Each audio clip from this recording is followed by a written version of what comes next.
ট্রেনের চলমান কাজে ক্ষতিগ্রস্ত জালালাবাদ গ্যাস কোম্পানির সঞ্চালন লাইন লিকেজ দেখা দেয়ায় বন্ধ রয়েছে অন্তত 20টি কারখানার উৎপাদন কার্যক্রম।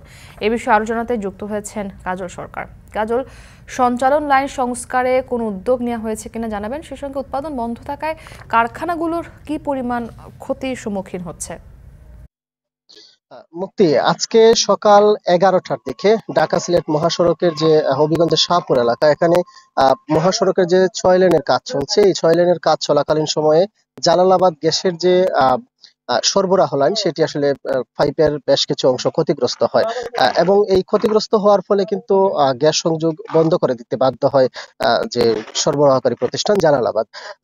যে কারণে এই এলাকাতে যে শিল্প প্রতিষ্ঠানগুলো রয়েছে, অন্তত 20টি শিল্প প্রতিষ্ঠানে তখন থেকেই, যখন আসলে লাইন সংযোগ বন্ধ করে দেওয়া হয়, তখন থেকে গ্যাস সরবরাহ বন্ধ রয়েছে।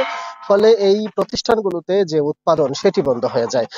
এই প্রতিষ্ঠানের বেশ কয়েকজন দায়িত্বশীল কর্মকর্তার সঙ্গে আমার কথা হয়েছে। তারা যেটি বলছেন যে তাদের এই যে দীর্ঘ 5 ঘন্টা, 11টা থেকে এখন 4টার বেশি, 4:30 বেজে গেছে, এই সময় দীর্ঘ এই সময় মূলত গ্যাস সংযোগ বন্ধ থাকার কারণে কিন্তু তাদের যে উৎপাদন, সেটি বন্ধ রয়েছে।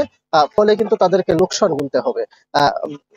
প্রচুর পরিমাণে আসলে লোকসান হচ্ছে। বিশেষ করে এই এলাকাতে বেশ কিছু রপ্তানিকারক শিল্প প্রতিষ্ঠান রয়েছে। তারা বলছেন যে তাদের এই যে দীর্ঘ সময় আসলে উৎপাদন বন্ধ রয়েছে, যে কারণে আসলে তাদের যে পণ্য ডেলিভারি, সেটিও আসলে ব্যাঘাত ঘটবে। এবং তারা বলছিলেন যে এই ঘটনাটি আসলে বেশ কয়েকবার, অর্থাৎ আজকে নিয়ে 3বার ঘটেছে। ফলে তারা আসলে বলছেন যে জালালাবাদ গ্যাস কর্তৃপক্ষ এবং যারা আসলে সড়কের কাজ করছে, তাদের মধ্যে সমন্বয়হীনতার কারণে এমনটি ঘটছে। ফলে আগামীতে যেন আসলে এ ধরনের দুর্ঘটনা না ঘটে, সেই জন্য আসলে তারা জালালাবাদ এবং সড়ক বিভাগ যারা আসলে সড়কের সঙ্গে কাজে যুক্ত রয়েছেন, তাদের প্রতি অনুরোধ জানিয়েছেন।